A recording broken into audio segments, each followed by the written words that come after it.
buckle your seatbelts because CG just dropped a rather substantial update on us today. I definitely was not expecting to see this from them, at least not yet, but apparently they have been paying attention to some of the public frustration with the way the journey ahead really wasn't that much of a journey ahead, and obviously they've been having some issues with Chapter 3, which I'm sure they've been very stressed about because a lot of them probably wanted to go see their families, and they've been having to deal with the backlash from the community of Chapter 3 being broken. But we're going to take a moment just to go through some of the finer points of this update. The first thing I want to highlight is, so we already knew that Bomber and Bilbo were coming to the game. We already knew basically when they were going to be, when their events were going to be coming. But they discussed those just as a reminder. The Bomber event is going to start on December 15th Pacific time and end on December 22nd Pacific time. It looks like Bilbo Baggins' event will start on December 18th Pacific time and end December 25th. I'm sure a lot of you are excited about those. I'm probably just going to go with the 3-star unlocks, but I'm looking forward to seeing some of the testing that's going to be done, especially with all the people who just unlocked Thorin. The next thing is the premium supplies. It looks like Black Beast, Rekka, and Charo are finally coming to Premium Supply Store. And then one that I am super happy about personally is Lord Balin coming to campaign. And this is actually very free-to-play friendly news. So Lord Balin's going to be coming to Light Campaign Hard 2.7. And it's going to be very easy for early free-to-play players to access that node. I've actually got a little bit of news to share on that front. I started a free-to-play account, and I started it 2 or 3 days before the glyphs were brought to the game. So the idea behind the account is to kind of show what it would look like to follow my free-to-play farming guide with glyphs. And I think part of that is going to be putting together an update to the farming guide. So I hope you'll follow along with that. I know I haven't been posting a lot of videos here recently, but my actual job has been quite stressful, and it's really hard to get these videos out unless I stay up really late at night.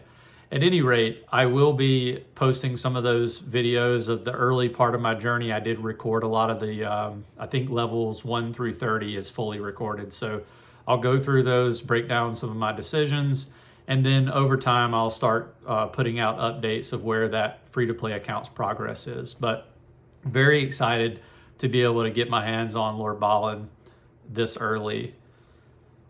The other huge news, I think, is the amount of monthly calendars we're about to get, or at least the amount of holiday calendars. It looks like we're getting a January monthly calendar. It's going to include Grimlers and Uzan character shards. We're getting a holiday season calendar, and that is going to go from December 18th to December 26th. I believe those will be, I guess Pacific time doesn't really matter there, but might factor in. Anyway, the holiday season calendar is going to include Gandalf shards, which I'm sure a lot of you will be excited about, especially free-to-play players or people who are in guilds that aren't getting a lot of Gandalf shards.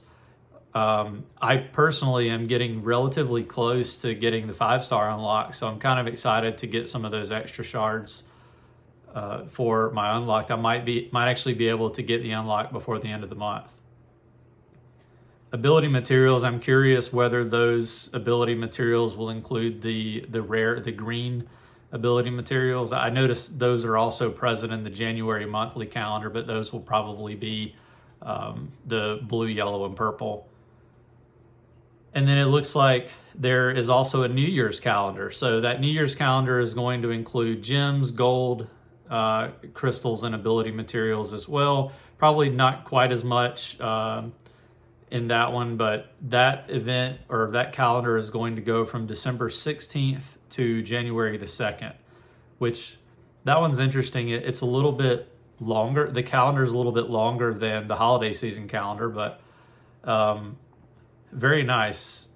And then the more important piece of this is the live issue make good. So we had this live issue where the chapter 3 was giving a lot of people problems, and then of course we had the rollout of the iOS fix, and then I know at least yesterday they were working on the rollout of the Google Play or Android piece.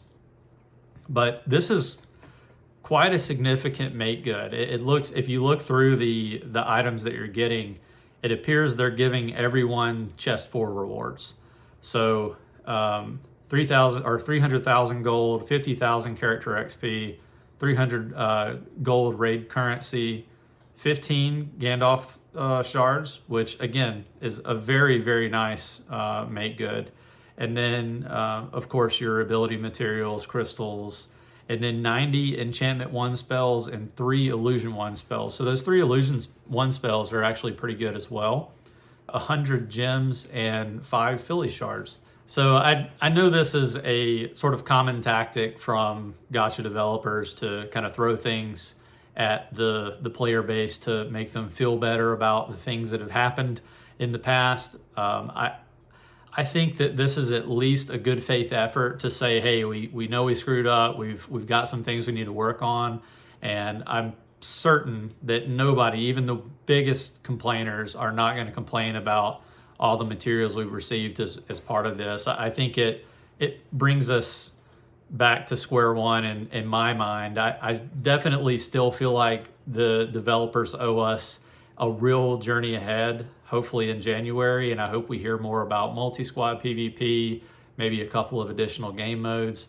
But this is definitely making me happy today, and looking forward to hearing what they have to say in the coming weeks. A couple of fixes and improvements that I think are worth mentioning. They fixed some interactions with some abilities. So Aowen Special 2 was not removing provoke stacks. They fixed that. Shagrat Special 1 was not dealing enough damage. Wubete's Special 1 wasn't functioning correctly with blind. It looks like there were some other issues with captured functionality related to a couple of different items, including Elrond's leader ability. Let's see. And then one thing that I've been excited about is the visual upgrades, animations, just in general, the display or the look and feel of the game is quite positive, some of the changes they've made. So yeah, a lot to be frustrated about, but also a lot to be excited about. I'm definitely looking forward to these juicy rewards from these holiday calendars, and I'm also looking forward to getting my 3-star unlocks on these new dwarf characters, and well, I suppose a dwarf and a hobbit, but definitely looking forward to those updates. Let me know down in the comments what you're planning on doing. Are you planning on taking those characters to 5 stars or even 7 stars? What are your plans for those characters? And maybe give me a good New Year's resolution for your account. As always, if you enjoyed this video, please consider liking and subscribing, and I look forward to talking to you in the next video. Quantum out.